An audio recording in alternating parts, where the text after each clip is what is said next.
Alright guys, this is my third attempt at doing this because I began to my throat started hurting. I'm not going to be long with this video. It's going to be pretty short. I'm only going to give you basics about the show. But I need to address this first before I get into the show. Scott is fired. If you already know, Scott D'Amore has been fired from TNA. Now, I did find out some information. There was very little at all. And we still don't know the full scope of it.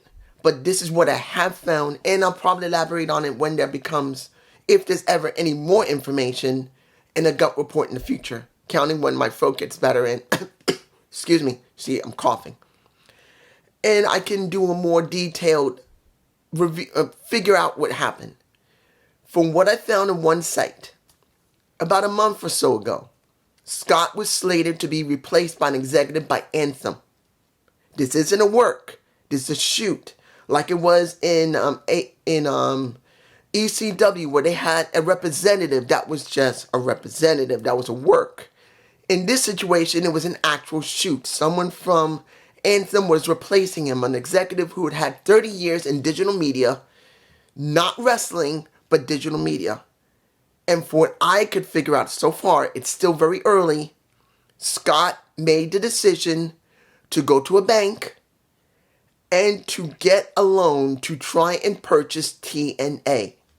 He tried to purchase the damn company. Yes, he made an offer to Anthem, and from what report that I found, only one so far, the other sites have not caught up yet.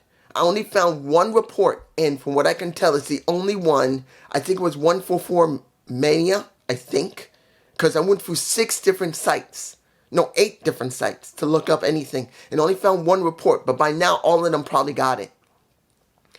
But at the time, from what was reported, Scott went to a credible bank to get a loan or get some type of capital. So he went back to Anthem and tried to make a fair offer for TNA.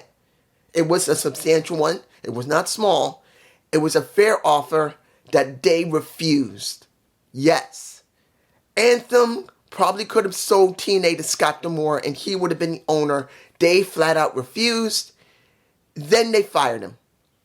Now, mind you, like I said, Scott was slated to be replaced by an actual executive as the president of TNA.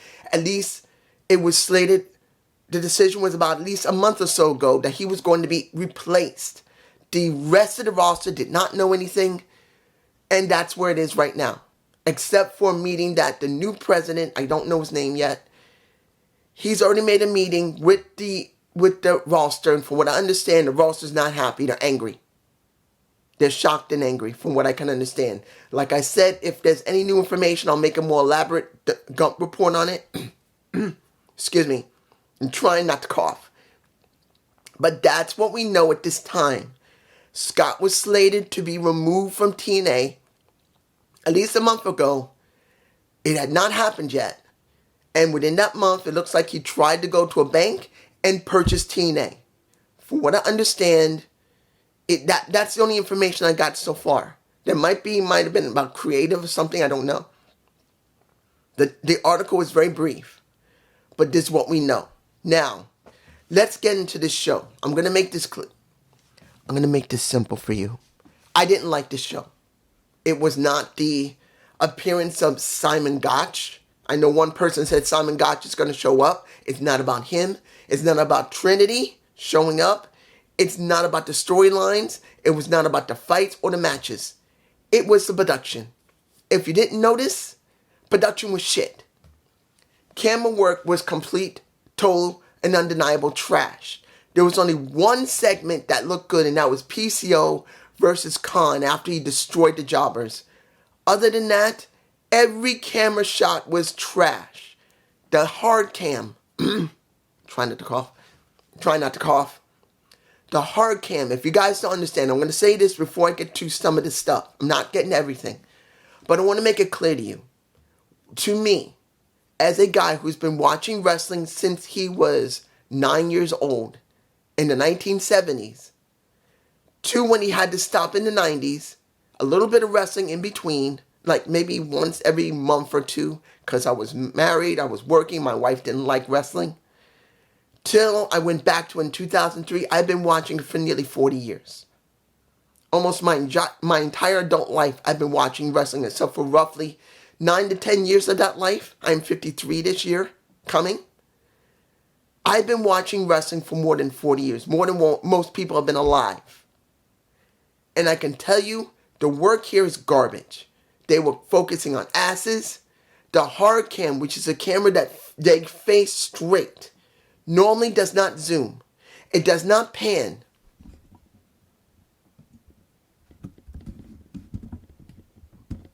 That is what it was doing. Garbage. The hand cams, in other words, the two men that are on the sides, refuse to move their positions to get better camera shots, unlike WWE, AEW, NWA, even MLW. The cameramen will move their positions. Neither one wanted to move. This is total trash. The sets look nice. The lighting seems to be alright. They still will not light up the arena so we can see how many people are there so we can become immersed. But the camera work is Bush League. So that means they have an automatic fail.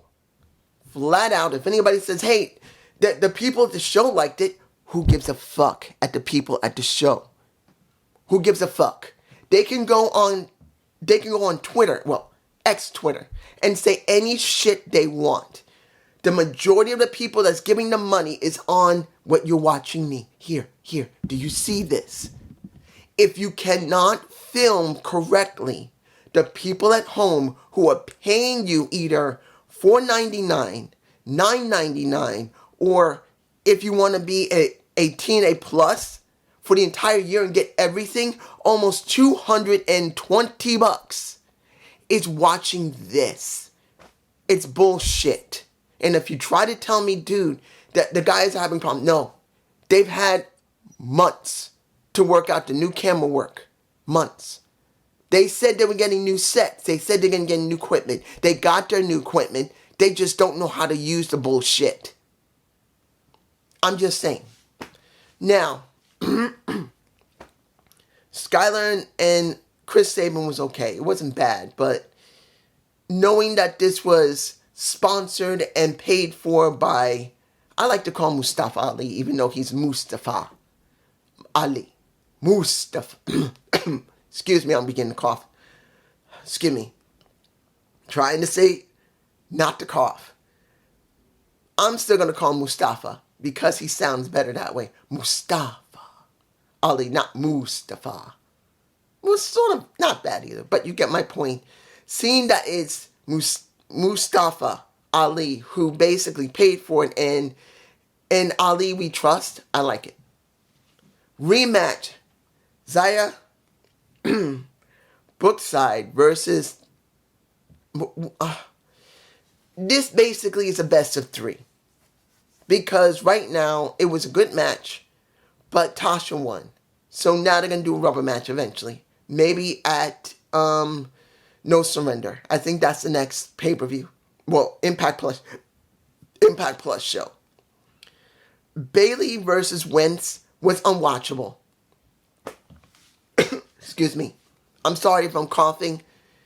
I'm trying my best not to cough, but Bayley and Speedball was unwatchable. Not because the match was bad, but because the camera work was garbage. You can barely see anything in the ring. You're seeing either asses or you're seeing guys' heads, and they're stupid enough to try and zoom in on when someone's been targeting a body part. It was unwatchable. Let's see. Shaw and Evans versus Trinity and Jordan Grace. This was made before Jordan Grace and Trinity was at Royal Rumble. Let's understand. This was done beforehand. While she was still there in the company, Trinity was still there. She made this last appearance, I believe. This probably is her last appearance on TNA TV. If there's one more recording, I'll be surprised. It was fine, but I'm going to tell you this. I wish she had not left. Camera work was so-so. So-so. Khan and two jobbers, he destroyed them. PCO comes out and he attacks PCO before he can do anything. They fought to the back. This was the only time the camera work worked correctly. That's it. Josh and Ellen Angels, camera work was bad. It was bad. I couldn't barely watch it. It was just you could barely see what was you could barely see what was going on in the ring. Bad. The final match, same thing. You got Eddie Edwards versus Alex Shelley due to the fact of last week. Camera work was bad. Now, yes, we did have, and I almost forgot Simon Gotch before I forget anything. Only thing I'm talking about Simon Gotch because someone did tell me he was going to show up and they wanted to bring back the Vaudevillains. No. I do not want to see the Vaudevillains on TNA TV. I don't. I don't mind if Simon and Matthew have a feud, but I don't want to see the Vaudevillains. I don't. I don't want to see Matthew go off of his commentary position. I don't. I'd rather him stay in commentary than be in a tag team. Okay? This is me. It's not that Matthew cannot wrestle. Mind you, he could still wrestle. I'm sure he's not injured. But he's better as a commentator right now than he is as a wrestler. And they need a commentator. It's not like we're going to get someone new in commentating. They have not mentioned it. I don't want to see Tom by himself. No. No. And here, when it came to Eddie and Alex, it was bad camera work, almost completely unwatchable. It was some of it you could see, but then you see more ass, more heads. They literally was stupid enough. Understand? Eddie literally was standing right in front of the hard cam. He's literally looking at the hard cam. The only thing they had to do was aim the hard cam at him when he's trying to act menacing. And they did this. Who in their right mind thought that is smart? If you guys say the camera work was not bad, explain why. Because that is what GCW would do. Game Changer Wrestling is trash because its camera work was trash. That's the reason why I never review it. It's not that the product is total garbage. Nick Gage was always a major issue because it was always focused around him. But the camera work was trash. MLW was trash because their camera work was trash. But at least I will say with MLW, at least the cameramen were willing to move their location. If there was one, let's say my arms are where the camera is. And here, and my finger here, these two fingers are where the cameramen are standing. In MLW, one will go here, one will go there. One will go here, one will go there. And when it comes to the other side, they would move and rotate around.